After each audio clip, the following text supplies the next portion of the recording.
तो अगर हम नॉन गेजेटेड पोस्ट की बात करें तो कुल मिलाकर अभी तक 4011 पोस्टें भरी गई हैं। ग्रुप बी और ग्रुप सी के मिला के जब से यूटी बनी है तब से 4011 पोस्टें भरी हैं और 473 और पोस्टें ऐसी हैं जिनके नतीजे डिक्लेयर हो गए और अभी डॉक्यूमेंट वेरिफिकेशन चल रही है। यानी कि कुल मिला के 4484 पोस्टें ऐसी हैं जिनमें भर्तियां मुकम्मल हो गई हैं। सबसे पहली बात तो ये। इसके अलावा नॉन गेजेटेड वाले कैटेगरी में 648 पोस्टें और हैं जिसकी अभी एडवर्टाइजमेंट निकली है और लोग अपने आवेदन भर रहे हैं और उसकी प्रक्रिया भी अगले कुछ 2-3 महीनों में खत्म हो जाएगी। अगर हम गेजेटेड पोस्ट की बात करें तो ग्रुप बी में 27 भर्तियां हुई हैं और अभी फिलहाल 344 जो भर्तियां हैं यूपीएससी के माध्यम से वो चल रही हैं। कुछ 2025 के साइकिल की हैं, कुछ 2026 के साइकिल की हैं। इसके अलावा मैं आपको ये जानकारी देना चाहता हूँ आपके माध्यम से लोगों को कि कल शिक्षा विभाग जो है 262 प्राइमरी और अपर प्राइमरी टीचर की पोस्टों की एडवर्टीजमेंट निकालने वाला है और इसके चलते जितने शिक्षा से जुड़े लोग हैं जो टीचर बनना चाहते हैं उनके लिए एक नए रोजगार के एवेन्यूज खुलेंगे। आज लद्दाख यूनिवर्सिटी 47 पोस्टें एडवर्टाइज कर रही है जिसका बहुत देर से लोगों को इंतज़ार था और आज के दिन मतलब मेरे ख्याल कुछ ही घंटों में ये एडवर्टीजमेंट जो है अपलोड कर दी जाएगी। इसके अलावा जो है सब इंस्पेक्टर की 40 पोस्टें एडवर्टाइज करी गई हैं जिसमें 7,000 से ज़्यादा आवेदन अभी तक प्राप्त हुए हैं। कांस्टेबल की 331 पोस्टें और फायरमैन कैटेगरी में 12 पोस्टें और इसी महीने में एडवर्टाइज होने जा रही हैं। तो कुल मिला के अगर देखा जाए लब्बो लबाब ये है कि 4,511 4,500 से ऊपर भर्तियां हो चुकी हैं और 1,684 अंडर रिक्रूटमेंट है। तो आपके माध्यम से मैं यही मैसेज सबको युवा पीढ़ी को खास तौर पे देना चाहता हूं कि यूटी प्रशासन एकदम प्रतिबद्ध है कि जितनी हमारी पोस्ट्स हैं हर कैटेगरी की पोस्ट हैं उसको जल्द से जल्द भरा जाए। माननीय उपराज्यपाल जी ने गृह मंत्रालय में एक खत लिखवाया हमसे कि जो फीडर कार्डर की पोस्ट हैं गेजेटेड गेजेटेड ग्रुप बी वो उनका भी जल्द से जल्द भर्ती करी जाए और मुझे उम्मीद है कि अगले 2-1 हफ्ते में ये गृह मंत्रालय से हमें उसकी मंजूरी मिल जाएगी जिसके चलते लोग उन पोस्टों पर भी एप्लीकेशन अपने दे पाएंगे। इसके अलावा मैं कहना चाहूँगा कि जो डीपीसी जो हैं उसमें भी अब रफ्तार पकड़ी है। बहुत से अधिकारी मुलाजिम ऐसे थे जिनका वो नवतोड़ के चलते विजिलेंस क्लियरेंस नहीं हो रहा था, वो बाधा हमने हटा दी और उसके हटाने से अब तमाम डिपार्टमेंट्स में डीपीसी करने में भी एक गति पकड़ी है। तो वो भी एक अच्छी डेवलपमेंट है। इसके अलावा जो हमारा प्रशासनिक तंत्र है, आप सबको अवगत है कि पिछले कुछ हफ्तों में बहुत सी डेवलपमेंट्स हुई। अब कुल मिला के लद्दाख के अंदर 7 नए ज़िले बने हैं और 7 नए ज़िले बनने के बाद अभी कुछ दिन पहले एलजी साहब के आदेश अनुसार हमने 17 नई तहसील की घोषणा कर दी। न केवल कर दी, उसके साथ साथ पोस्टिंग ऑर्डर भी निकाल दिए गए हैं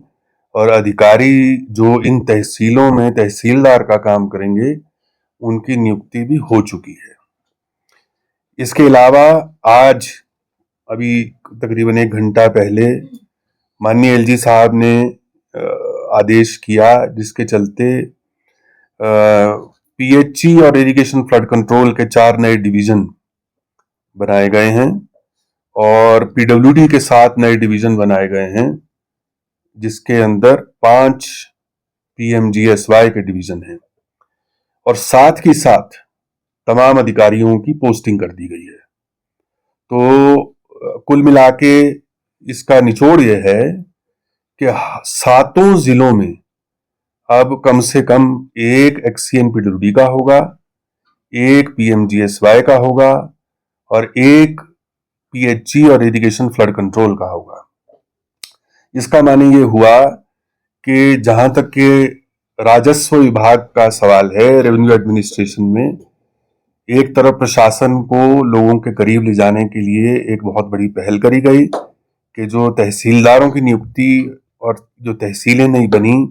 ताकि लोगों को दूर दराज के इलाकों से यहाँ वहाँ ना आना पड़े, उसके लिए सुविधा उपलब्ध हो। और उसी प्रकार से जो इंजीनियरिंग स्टाफ जो कि कोर होता है, जो बेस है किसी भी विकास कार्य का, उसके लिए भी एक्सीएन्स की पोस्टिंग कर दी गई है। माननीय एलजी साहब जैसे जब द्रास गए, वहां लोगों ने बताया कि हमारे पास इंजीनियर नहीं है, इसी प्रकार से ज़ांस्कार के अंदर इंजीनियर नहीं थे। तो अब एक पूरा स्ट्रक्चर जिला प्रशासन का तैयार कर दिया गया है और मुझे विश्वास है कि ये सब डेवलपमेंट से विकास की गति में और तेजी आएगी। अब अगर हम जो प्रजातांत्रिक प्रक्रिया की बात करें तो उसमें भी पिछले कुछ हफ्तों में बहुत तेजी पकड़ी है और हाल में जो 22 मई को दिल्ली में सब कमेटी की बैठक हुई और उसके उपरांत 3 जुलाई को जो लेह के अंदर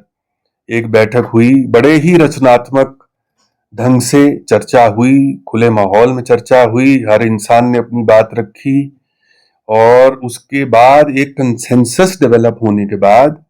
उसके मिनट्स के ऊपर सबके हस्ताक्षर किए और कुछ जो मेंबरान थे, जो उसके सदस्य थे, उन मीटिंग का हिस्सा थे, उन्होंने ऑलरेडी ये मिनट्स जो हैं पब्लिक डोमेन के अंदर साझा किए हैं। इससे ये साफ जाहिर है कि केंद्र सरकार पूरी तरह से प्रतिबद्ध है कि जो जमहूरियत की जो कि एक प्रणाली है, जो प्रजातंत्र की एक आधारशिला है, वो लद्दाख के अंदर सुदृढ़ हो और ज़्यादा से ज़्यादा लोग जिनकी ये आकांक्षा है कि लद्दाख में एक नया स्वरूप प्रजातंत्र का शेप ले, उसके लिए बहुत बड़ा कदम हुआ है। अब अगले कुछ हफ्तों में मुझे विश्वास है कि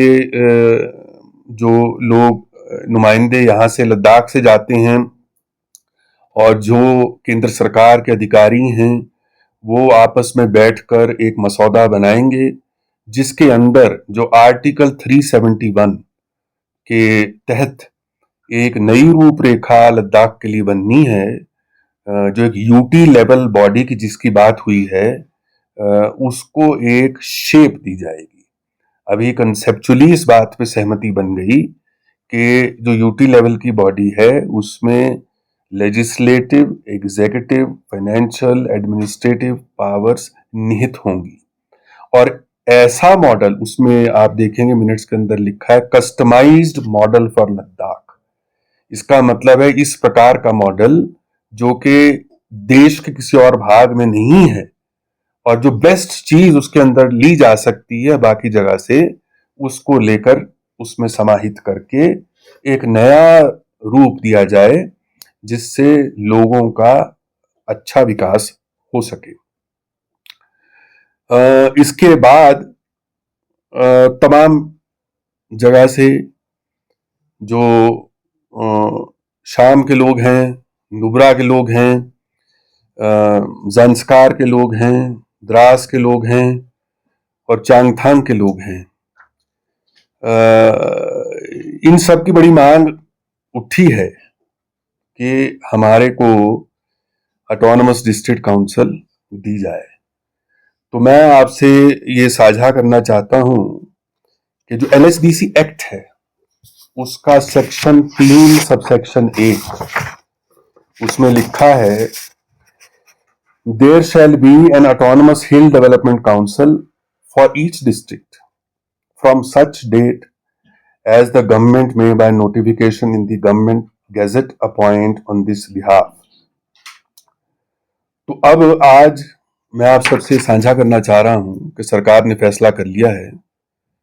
कि जो इस कानून के तहत लिखा है उसके चलते 7 जिलों में LHDC का गठन किया जाएगा। LHDC एक्ट के अंदर जो छोटी मोटी तरमीम की आवश्यकता है और जाहिर सी बात है, प्रक्रिया पूरी करने के लिए बहुत से कदम उठाने पड़ेंगे, डिलिमिटेशन होगी कॉन्स्टिट्यूएंसीज की, ये सब होगा। तो लेकिन ये आज क्लियर मैं आपसे कर दे रहा हूं कि सरकार का फैसला क्लियर है कि 7 जिलों की एक LHDC बनेगी और उस LHDC की वही पावर होगी जो कि LHDC एक्ट के अंदर लिखी है। इसमें क्लियर कर देना होगा कि जो यूटी लेवल बॉडी जिसकी हम कल्पना कर रहे हैं, जिसके ऊपर चर्चा चल रही है, उसके अधिकार और उसकी पावर्स डिफाइन करने के लिए जाहिर सी बात है कॉन्स्टिट्यूशनल अमेंडमेंट है उस, और जो नेगोशिएशन का प्रोसेस चल रहा है उसके बाद ही उसकी रूपरेखा बनेगी। और हो सकता है उसके बाद कुछ पावर्स की रीबैलेंसिंग भी हो, LHDC की पावर क्या है और यूटी लेवल बॉडी की पावर क्या है। लेकिन बुनियादी तौर पे जो डेमोक्रेटिक डिसेंट्रलाइजेशन जिसको हम कहते हैं, उसके लिए ये आज एक बड़ा फैसला मैं आपके साथ साझा कर रहा हूं। तो मोटी बात ये हुई कि आप देखेंगे पिछले कुछ हफ्तों में जो डिसेंट्रलाइजेशन, क्योंकि इतनी बड़ी टेरिटरी है, 60,000 स्क्वायर किलोमीटर का इसका क्षेत्रफल है, और उस 60,000 क्षेत्रफल में प्रशासनिक और डेमोक्रेटिक इंस्टीट्यूशंस को सुदृढ़ करने के लिए जो भी कदम उठाने होंगे उसके लिए केंद्र सरकार प्रतिबद्ध है।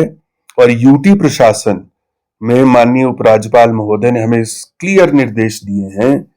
कि डिसेंट्रलाइजेशन ऑफ एडमिनिस्ट्रेशन, ताकि गांव में जो बैठा इंसान,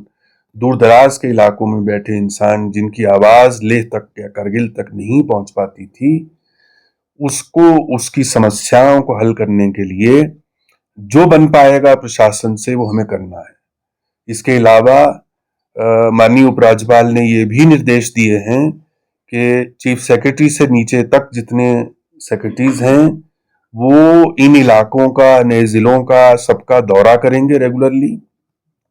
और दौरा करने के बाद अपने आप को एक इससे अवगत कराएंगे कि लोगों की समस्याएं क्या हैं, ताकि उसका निपटारा जल्द से जल्द हो सके।